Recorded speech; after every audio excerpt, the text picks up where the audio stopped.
गोड़ लगे छी अपने से मिथिला संस्कार पर स्वागत करे छी।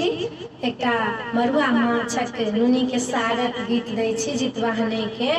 आ पूरा वीडियो देखब, आधा अधूरा नहीं देखब। आधा अधूरा देख के छोड़ दै छी से नहीं, पूरा गीत सुनबे तब न मन लागत। आ घंटी के बजाबा नहीं बिसरबै, जरूर बजेबै घंटी के। सब्सक्राइबो करो नहीं बिसरबै, मिथिला संस्कार के सब्सक्राइब करो नहीं बिसरबै। तो सुनू एकटा मड़ुआ माछक गीत।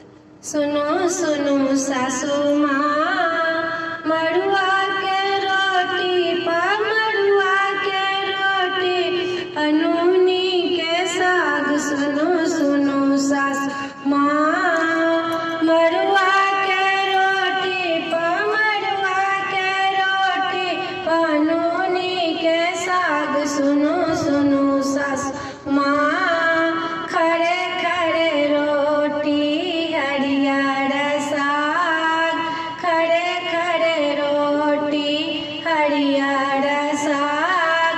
तै पर सा हरियर, तै पर सा हरियर मिरचाइयो के साग। सुनो सुनो सासू माँ, जितिया के व्रत में, जितिया के व्रत में पूतीमा चीज। सुनो सुनो सासू माँ, टोलो पड़ोसो के बहनों दिया, टोलो पड़ोसो के बहनों दिया।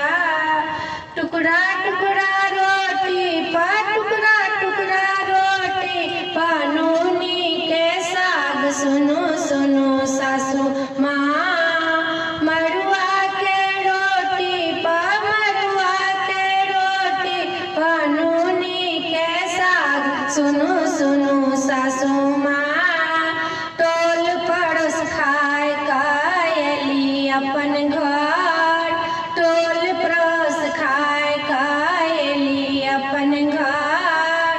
लोग सब मांगा लगली, लोग सब मांगा लग नूनी के साग। सुनो सुनो सासू माँ, मड़ुआ के रोटी पा मड़ुआ के रोटी पा नूनी के साग। सुनो सुनो सासू माँ, जितिया के व्रत में, जितिया के व्रत में नूनी के साग। सुनो सुनो सासू माँ, संग बहिन पासे हो खेलन रोटी, संग बहिन पासे हो खेलन रोटी। ककिया सासू अजिया सासू, ककिया सासू अजिया सासू उनको के साथ। सुनो सुनो सासू माँ, मड़ुआ के रोटी पा मड़ुआ के रोटी पा नूनी के साग। सुनो सुनो सासू माँ।